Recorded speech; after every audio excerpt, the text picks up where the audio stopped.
జగములేలెడు తల్లి జననియంచెంచి జాతరల్ పూజలు సాగింతువీవు. జగములేలెడు తల్లి జననియంచెంచి జాతరల్ పూజలు సాగింతువీవు. జగము నీవేలగా జన్మనిచ్చిన తల్లి జగవేలు తల్లి ఎంచు ఎంచలే ఒక్కో. జగములేలెడు తల్లి జనని ఎంచెంచి జాతరల్ పూజలు సాగింతువీవు.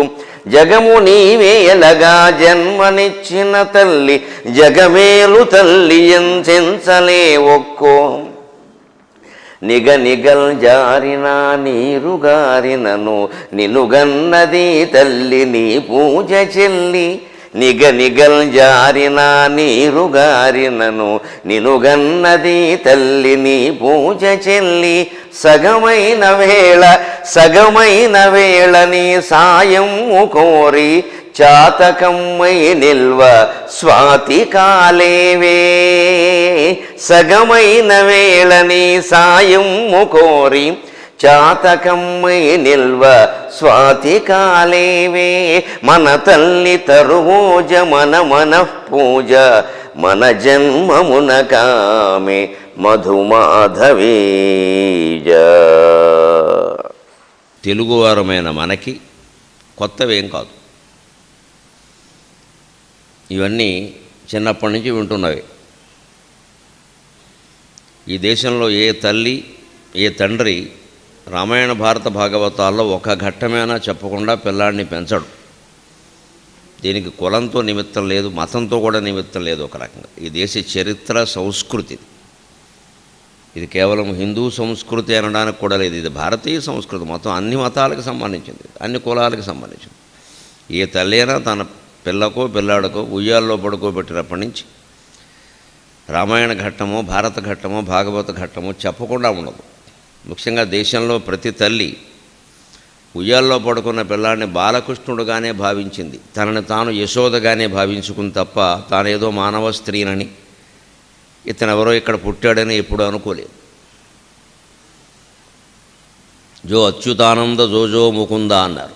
అచ్యుతుడివి, అనంతుడివి, ఆనంద స్వరూపానివి, నువ్వు ముకుందుడివి, లాలి పరమానంద రామగోవింద అన్నారు. నువ్వు రాముడివి, నువ్వు గోవిందుడివి అని పెంచింది తప్ప తల్లి ఉయ్యాల్లో పిల్లాడిని నువ్వు వెంకట్రావువి, నువ్వు సుబ్బారావువి, నువ్వు డాక్టర్ అవ్వాలి, నువ్వు ఇంజనీర్ అవ్వాలి అని చెప్పలేదు.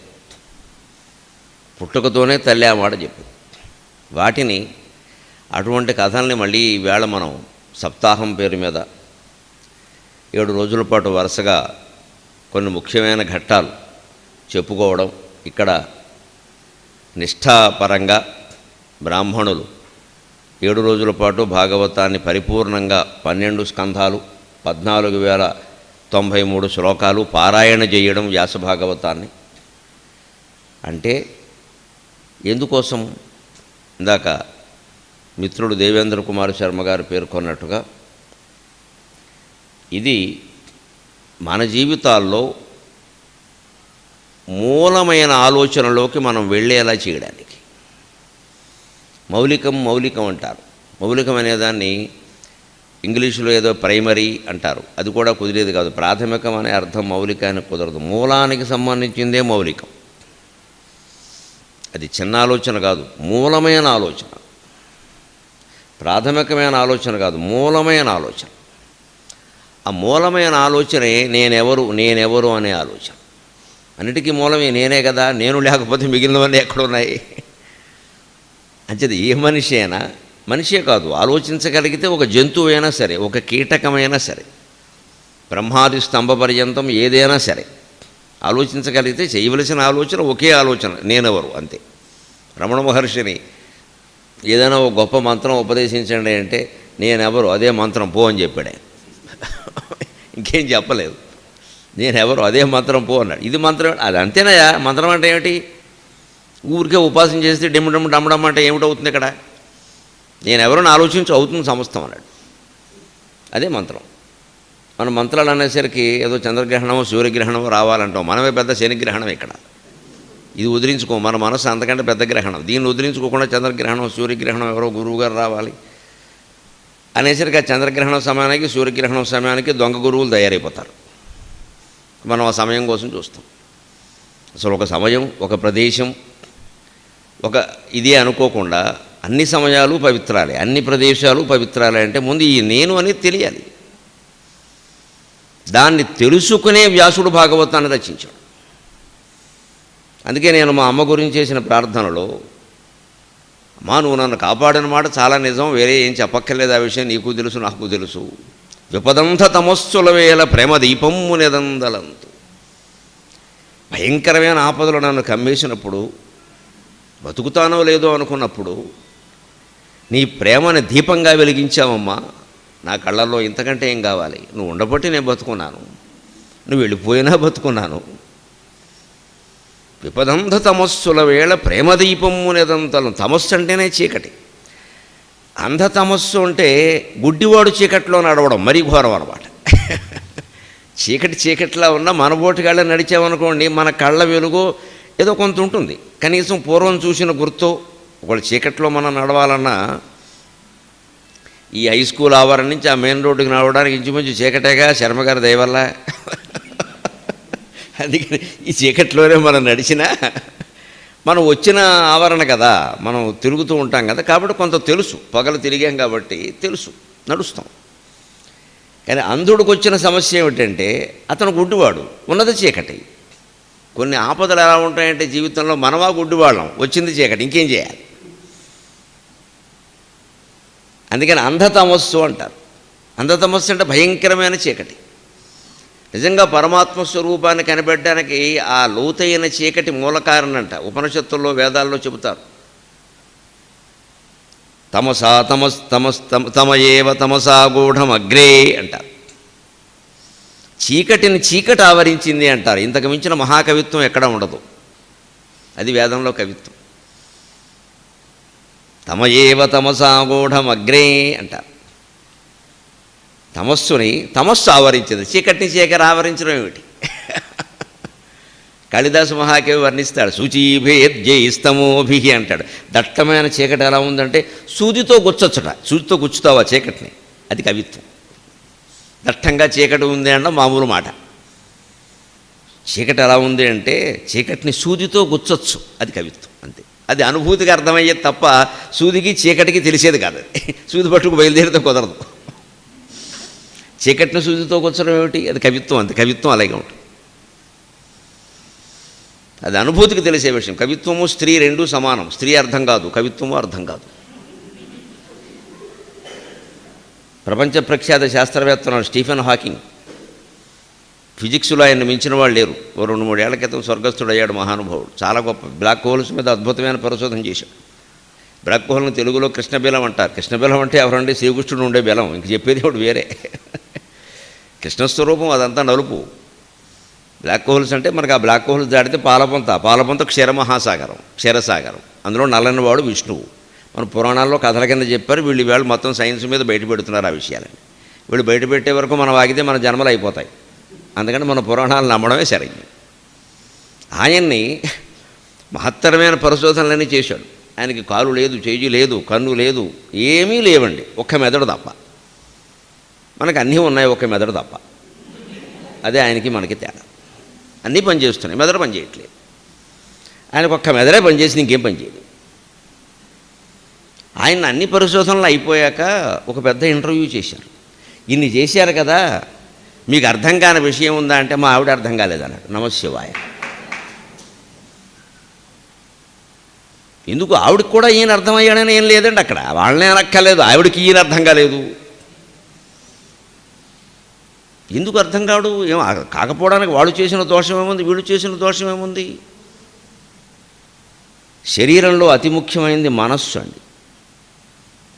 ఆ మనస్సు యొక్క చాంచల్యం, ప్రవృత్తి అనేది స్త్రీ పురుషులు ఇద్దరిలో సమానమే అయినా సత్వరజస్తమో గుణాలు 3 శరీర భాగాలలో కూడా వ్యక్తం అవుతూ ఉండడం వల్ల స్త్రీలో కొంచెం ఎక్కువ.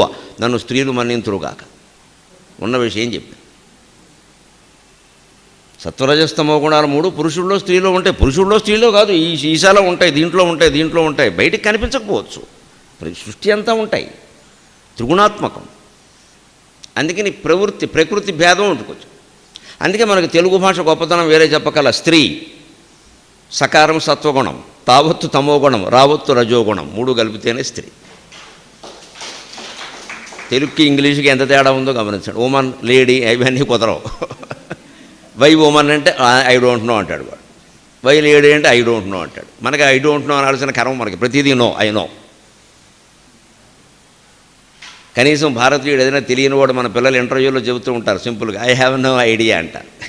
కనీసం కొంత ఐ హ్యావ్ నో ఐడియా అంటే వీడికి ఐడియా లేదు కానీ అసలు లేదని అనలేదుగా, అంతవరకు నయం. వీడికి ఐడియా లేదంటే నాకు తెలియదు అంటున్నాడు కానీ అసలు తెలిసే అవకాశం లేదని అనలేదు కదా. అంచేతనే ఈ ప్రవృత్తి ఎలా ఉంటుందో గ్రహించడం కష్టం. అందుకని స్త్రీ అర్థమైతే ప్రకృతి అర్థమవుతుంది, ప్రకృతి అర్థమైతే పురుషుడు అర్థమవుతాడు, ప్రకృతి పురుషుడు అర్థమైతే భాగవతం అర్థమైనట్టు. ఆ ప్రకృతి పురుషులే రుక్మిణీ కృష్ణులు, వారికి మనం కళ్యాణం చేస్తాం. రుక్మిణికి కృష్ణుడు ఎలా అర్థమయ్యాడో, కృష్ణుడికి రుక్మిణి ఎలా అర్థమైందో మనకు అర్థమైతే అన్ని దాంపత్యాలు కలకాలం హాయిగా ఉంటాయి, ఏమి ఇబ్బంది లేదు. అందుకే రుక్మిణీ కళ్యాణం చేస్తే పెళ్ళిళ్ళు అవుతాయో లేదో నేను చెప్పలేను, కానీ అయిన పెళ్ళి నిలబడాలి అంటే రుక్మిణీ కళ్యాణం చేయాలి, చదవాలి. పెళ్ళిళ్ళు అవ్వడం సమస్య కాదు, ఎలాగోళ్ళు అవుతాయి, అది పెద్ద సమస్య కాదు. ఇవాళ కాదు రేపు అవుతుంది. అయింది నిలబడాలా వద్దా, ఎందుకు చేస్తున్నాం పెళ్ళిళ్ళు అంటే రుక్మిణీ కళ్యాణం అందుకు చదవాలి. ఉరికి అవడం కోసం కాదు. ఇక్కడ ఎవడో గంతకు తగ్గ బొంత అయిపోక అవుతుందంటే వాడి కోసం ఎవరితో పుట్టే ఉంటుంది, వస్తుంది, వేడ కాదు రేపు అవుతుంది. అది కాదు సమస్య. రుక్మిణీదేవి ఎంత ప్రేమించిందో కృష్ణుణ్ణి, ఒక రాజకన్య అయి ఉండి అంతఃపురంలోంచి బయటకు వచ్చేసి నేను అతన్నే చేసుకుంటా, ఏం సామాన్యమైన సాహసమా? పైగా యుద్ధం జరుగుతుంది అక్కడ, ఇది మామూలు వ్యవహారం కాదు, యుద్ధం జరుగుతుంది అక్కడ. ఆ యుద్ధానికి ఈయన తట్టుకోగలడా లేదా? తట్టుకుంటే బతుకుతాడా బతకడా? అనవసరం, నేను అతన్నే చేసుకుంటా. దానికి కూడా చాలా పద్ధతిగా సంప్రదాయంగా ఎక్కడా పద్ధతిని మీరకుండా తన కులబ్రాహ్మణుడైన అగ్నిద్యోత నుండి రాయబారం పంపించింది. నువ్వు ఇలా వచ్చే నేను అలా వచ్చేస్తాను, ఇద్దరం చెన్నై వెళ్ళిపోదాం అనలేదు. అంత పద్ధతిగా, అంత సంప్రదాయబద్ధంగా ఒక బ్రాహ్మణుడిని పంపించింది. 70 ఏళ్ల వాడిని, ఊరికి తనకేదో కాలేజీలో చదువుకునేవాడు కాదు, ఇక్కడ వాడి ఫ్రెండో వీడి ఫ్రెండో కాదు, అగ్నిద్యోతనుడు అనే బ్రాహ్మణుడిని పంపించింది. ఆయన చెప్పవలసిన విధంగా చెప్పాడు. అంత ప్రేమించి అమ్మాయి నీకు దొరకదయ్యా అన్నాడు. అయితే సిద్ధమే అన్నాడు. కృష్ణుడే కదా ఎంతోమందిని చేసుకున్నాడు అనద్దండి, ఇది మొదటి పెళ్ళి. అష్టవివాహాల్లో ఇది మొదటిది. ఆ మాటకు వస్తే రుక్మిణీ దేవి సహా ఎవరైనా ఆయన్ని వరించి పెళ్లి చేసుకున్నారు, కానీ శ్రీకృష్ణుడు ఎవరిని వరించలేదు, పెళ్లి చేసుకోలేదు. అందుకే ఆయన అస్ఖలిత బ్రహ్మచారి, ఆయన గొప్పతనమే అది. ఆయన్ని వీళ్ళు బలవంత పెట్టడం అనండి, అతిగా ప్రేమించడం, ఏదైనా నువ్వు తప్పితే గత్యంతరం లేదయ్యా అనడం అనండి. నీవే తప్పని తప్పరం పేరు కానీ గజేంద్రుడు ఎలా అన్నాడో వీళ్ళు అలాగే అన్నారు, కానివ్వండి అన్నాడు ఆయన. రామావతారంలో అయితే అనడు, అది వేరు ఇది వేరు. ఇటువంటిది భాగవతం, ఇన్ని రహస్యాలు ఉంటాయి. ఇవి మనకి ఈ త్రిగుణాత్మకమైన ప్రకృతి అర్థమైతే తప్ప జీవితం అర్థం కాదు. స్త్రీకి పురుషుడికి ఒకరొకొకరు అర్థం కాదు, మిగిలిన జంతువులన్నీ పక్కనట్టండి, మనం అర్థం చేసుకోవాలి కదా. దానికోసమే ఎలా ఉండాలి అంటే అంధత్వంలో మునిగిపోయిన వాడికి చీకటి కూడా తోడైనట్టుగా జీవితం సమస్యలను సృష్టిస్తే తల్లి ప్రేమో, తండ్రి ప్రేమో, భార్య ప్రేమో, భర్త ప్రేమో, లేదు జగద్గురు అయినటువంటి శంకరాచార్య ప్రేమో, ఏదో ఒకటి మన దీపంలా ఉండి నడిపించదా? అలాగా నన్ను నా తల్లి నడిపించింది. అందుకని ప్రతి సభలో ఆవిడ గురించి చెప్పకుండా నేను ఏం మాట్లాడలేను. భాగవతం చెప్పినా అంతే.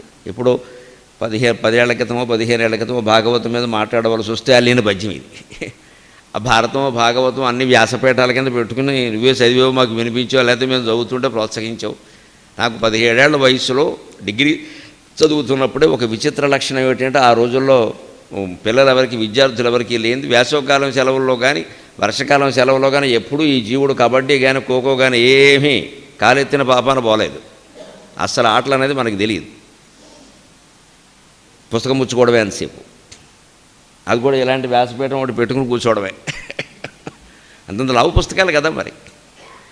అవి అప్పటి నుంచి చదువుతూ ఉండడం వల్ల ఇంట్లో అది చదవచ్చు ఇది చదవచ్చు అని కొన్ని సెంటిమెంట్లు మా నాన్నగారికి ఉండేవి. అరణ్యకాండ చదవకూడదురా, కష్టాలు వస్తాయి.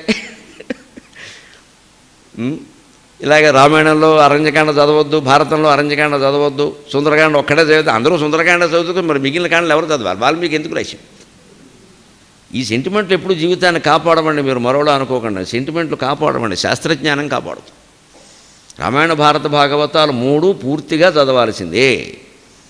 24,000 శ్లోకాల సంస్కృత రామాయణం,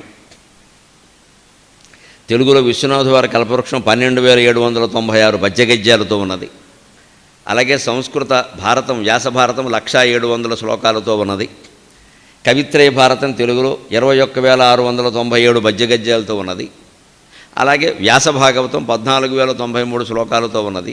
పోతన గారి భాగవతం 9,010 పద్యగద్యాలతో ఉన్నది. అంకెల లెక్క సహా చెప్పేశాను, చదవడం మీది పూచి. ఎందుకంటే అంకెల్లో చాలా తెకమకలు ఉంటాయి, అవన్నీ ఇవన్నీ వద్దు. ఏదో ఒక అంకె మనం స్థిరం చేసుకోవాలి. నేను చదివేసి పరిశోధన చేసి స్థిరం చేశాను, కానీ ఇంకా గొడవలేదు. ఏదో ఓ మాట వెళ్ళిపోవాలి. అది వీరు ఎన్నన్నం వారు అన్నండం పాఠాంతరాలు అన్నం ప్రక్షిప్తాలు అన్నం ఈ గొడవే సరిపోతుంది ఎంతసేపు. ఇక్కడ ప్రక్షిప్తం నిక్షిప్తం ముందు చెప్పిన దాన్ని చేయరాదా? వ్యాసుడు చెప్పకపోతే ఇంకొకరు చెప్తారండి, మంచి మాట చెప్పారుగా, చెప్పిన మాట మంచిదైనప్పుడు వ్యాసుడైతే భాసుడైతే ఇది నిజమా కాదా, జరిగిందా లేదా, ప్రక్షిప్తమా, ఇన్ని వివరాల్లోకి ఎప్పుడు వెళితే ఏది అర్థం కాదండి బుర్రకి. ఏదో పెద్దవాళ్ళు చెప్పారు, మహాజనో ఏనగత సబంధా, పెద్దవాళ్ళు వెళ్ళింది మార్గం అన్నారు. కానీ చెయ్యి ముందు నేర్చుకోవాల్సింది నేర్చుకో. దాని ఊరికే నిజానిజాల పరిశోధన, ఇది కళ, శాస్త్రం కాదు. శాస్త్రం అయితే నిజానిజాల సైన్స్ పరిశోధన వేరు, తెలుగు పరిశోధన వేరు. తెలుగు పరిశోధనలో కళాత్మక దృష్టి ముఖ్యం, శాస్త్ర పరిశోధనలో అబ్బాయి గొట్టారో గొడుగులు ముఖ్యం. ఒక డిగ్రీ తేడా వస్తే పరిశోధన మారిపోతుంది. ఆ శాస్త్ర పరిశోధన వేరు, భాగవతం లాంటివి వేరు. ఇది పురాణం. ఇది పురాణంలో ఇప్పుడు ఎలా ఉంటుందంటే ప్రతి కథ కూడా సింబాలిక్గా చెబుతారు, ప్రతీకాత్మకంగా చెబుతారు. గజేంద్రుడు అనగానే పెద్ద ఏనుగు అని, ఆ ఏనుగు ఎక్కడుందని వెళ్ళిపోకూడదు. ఆ సరోవరం ఎక్కడ, అక్కడ మనం సెల్ఫీ దిగుదాం, అందులో పడతా వెళ్ళి. ఆ సరోవరంలో స్నానం చేస్తే పుణ్యం ఏమీ లేదు. నా స్నానాల గదిలో చేసినా ఆ సరోవరంలో చేసినా ఒకటే, పుణ్యము రాదు పాపము రాదు. నువ్వు గజేంద్ర మోక్షం కథ నీకేమైనా అర్థమైతేనే వస్తుంది ఏదైనా, లేకపోతే రాదు. మనం అలా కాదు, అమాయకంగా ఆయన ఇక్కడ కూర్చున్నట్ట, ఆయన ఇక్కడ లేచేట, ఈ విధ విషయాల కింద పెట్టుకుంటాం. అవన్నీ వదిలేయాలి. అసలు ఏం చెబుతోంది భాగవతం? కమఠంపు నివృత్తిను సంగి బ్రోవగన్. తాబేలులాగా మనం నివృత్తి చెందాలి. తాబేలుకు ఉండే లక్షణం ఏమిటండి? జువాలజీలో చెబుతారు, జంతుశాస్త్రంలో ప్రత్యేకంగా లక్షణాలు. వాటిని మన పురాణాల్లో కథల రూపంలో చెప్పారు. అవి లక్షణాలే. తాబేలు కాస్త అలికిడైతే చాలు, అలికిడి అయిన చాలు తన అంగములన్నీయు లోపలికి లాగేస్తుంది. సాగర ఘోషలో ఎక్కడో పద్యం రాశాను, అన్ని లోపలికి లాగేసుకుంటుంది.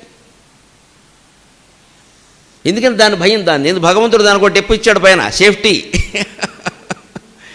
ఏం పర్వాలేదు బో అన్నాడు. వెంటనే ఎంత తెలివండి. మనం కూడా చెడ్డ మాటలు విన్నప్పుడు, చెడ్డ దృశ్యాలు చూడవలసి వచ్చినప్పుడు ఎంత మూసేసుకోగలిగితే చెవులు కళ్ళు మనస్సు కూడా ఎంత బాగుంటుంది. చెవులైనా మూసుకుంటాం, కళ్ళైనా మూసుకుంటాం, దిక్కుమాలింది మనస్సు ఎక్కడ మూసుకుంటామండి? దానికి మూతుందా? అసలు అది తెరుచుందా? దానికి ఏమైనా మూతుందా? అదేమైనా తెరుచుందా? తెరుచుంటే మోస్తాం, తెరుచున్నది దొరికితే కదా. అసలు మనస్సు ఉందా లేదా? అదో పెద్ద ప్రశ్న. యోగ వాసిష్టంలో అయితే స్పష్టంగా మనస్సు లేదు ఓ అన్నాడు. నువ్వు ఊహిస్తున్నావు కానీ మనస్సు లేదన్నాడు. ఉంటే దాని రూపం ఏమిటి అన్నాడు. ఉంది అన్నప్పుడు ఏదైనా రూపం చెప్పాలి కదా. ఉంది అంటే అది ఎర్రగా ఉందా నల్లగా ఉందా, పొడుగ్గా ఉందా పొట్టిగా ఉందా, లావుగా ఉందా సన్నగా ఉందా, ఏ లక్షణాలు నువ్వు చెప్పలేనప్పుడు ఉందంటే శాస్త్రం ఒప్పుకోదు. కానీ లేదంటావా, మొత్తం జీవితానికి మనస్సే కారణమయ్యా. ఇంకోటి ఉంటాడు అమాయకంగా, నా మనసు పారేసుకున్నాను. లేదురా బాబు అంటే పారేసుకున్నానంటే ఏమిటి?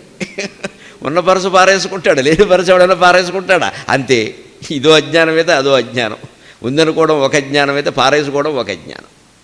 అంచేది ఈ మనస్సు మీదే మనం దృష్టి పెట్టాలండి. ధ్యానం అంటే అదే, మనస్సును గమనించడమే. ఏ మంత్రము ఏమీ లేకుండా మీ మనస్సును మీరు గమనించండి, ధ్యానం ఏమిటో అర్థమైపోతుంది.